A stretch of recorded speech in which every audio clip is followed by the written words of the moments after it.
Welcome to The Newsworthy. All the day's news in less than 10 minutes. Fast, fair, fun, and on the go. Thanks so much for tuning in. Today, someone from the Trump campaign could be arrested, and we'll talk about the World Series controversies. Plus, free cash for doing nothing. It's happening. All that and more in less than 10 minutes. I'm Erica Mandy. Today is Monday, October 30th. You ready? Let's do this. As soon as today, someone could be taken into custody as part of that Trump campaign and Russia investigation. I'm talking about the one where Special Prosecutor Robert Mueller has been working to find out if there was any collusion before the election last year. Well, first, CNN and now several reports say a federal grand jury approved charges for at least one person, and an arrest could happen this week, maybe today. It's not clear yet who will face the first public criminal charges in this and exactly what those charges could be, but expect to find out soon. President Trump tweeted over the weekend that the investigation is a, quote, witch hunt and no collusion ever happened. Puerto Rico's governor wants to end the contract with a Montana utility company right away. Reuters reports he's calling the whole thing off. He says it's a distraction and wants the contract canceled.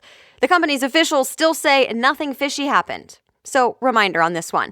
Most people in Puerto Rico still don't have power, and yes, it's still from Hurricane Maria about 6 weeks ago now. Then, last week, we talked about how a small Montana company got a big government contract, the $300 million job to get Puerto Rico's power back on. But it was controversial. The company, called Whitefish Energy Holdings, reportedly has some ties to the Trump administration, specifically the Interior Secretary, and it's linked to a firm that has donated to Republicans. Cue the investigation. The New York Times says even FEMA said there were some concerns. But the guy in charge of the power grid in Puerto Rico is defending the contract and is only canceling because the governor has asked for that. Word is canceling the contract will delay work another 12 weeks. Company officials say they're disappointed, but they still will get paid to finish any work they already started. Actor Kevin Spacey is apologizing and talking about his personal life after a serious accusation. Another actor, Anthony Rapp, told BuzzFeed News that Spacey made sexual advances toward him when he was just 14. That was 30 years ago. Rapp says he's talking about it now for the first time. Kevin Spacey responded with a statement on Twitter last night, saying he's horrified by the story, doesn't remember it, and apologizes for his drunken behavior if it did happen. He also came out as a gay man and said he wants to deal with this honestly. All right, let's get you caught up on the World Series. There were 3 games over the weekend, so a lot has happened. And now the Houston Astros are leading the series with 3 wins. The LA Dodgers have 2. It's best of 7, so Astros only need 1 more win to win the entire series. But it wasn't all fun and games. A player for the Houston Astros got in trouble for a racist gesture during the game Friday. The AP says Yuli Gurriel pulled on the corners of his eyes in the direction of a Dodgers pitcher.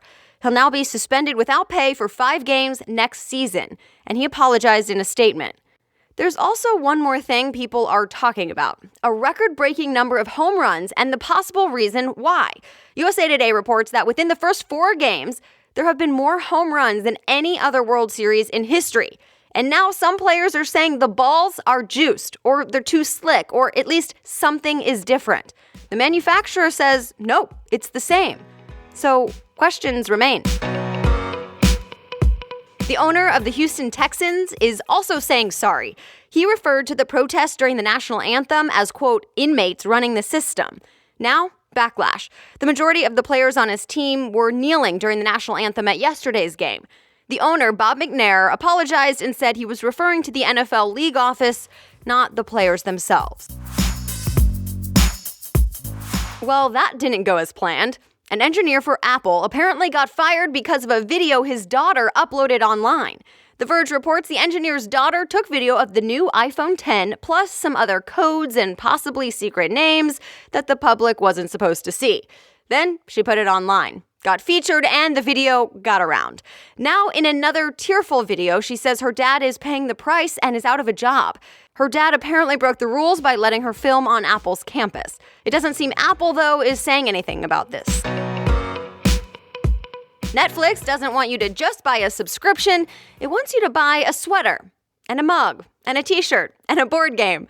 Bloomberg reports Netflix is getting more and more into the merchandise world and has now licensed 3 board games, including versions of Monopoly and Clue. And there are deals for coffee mugs, action figures, and t-shirts for the show Stranger Things. But Netflix is calling it just an experiment. Get $500 a month for doing nothing. That's what's about to happen for some people in Stockton, California. CNN Money says it's to test the concept of universal basic income. The city hopes to run the test and send the no-strings-attached money to several hundred people for at least a couple of years. Why? Well, some tech leaders think it could be a problem when artificial intelligence and automation take over a bunch of people's jobs, that unemployment will be a serious issue. So the interest and the research for universal basic income have gone up. A nonprofit is funding this test with $1 million, and it could start next year. It seems kind of like Yelp for people, and it's happening in China. Wired reports China is experimenting with citizen scores, like trustworthiness scores that rate you. The scores are based on citizens' activities. It uses data that shows everything like your shopping habits and time spent online. High scores will be eligible for special loans, travel perks, better jobs. Low scores equal slower internet speeds and travel restrictions. And it would be publicly ranked. Right now, it's voluntary, but Wired says it could be required in China by 2020. And that's it. You are all caught up from the weekend. If you want to read more about any of today's stories, you can always do that on thenewsworthy.com/show notes, or just click show notes at the top of the homepage. The Newsworthy is available every day, Monday through Friday by 4 a.m. Eastern Time. Please be sure to subscribe and share it with your friends. Thanks so much again for listening. We will chat again tomorrow. Have a great day.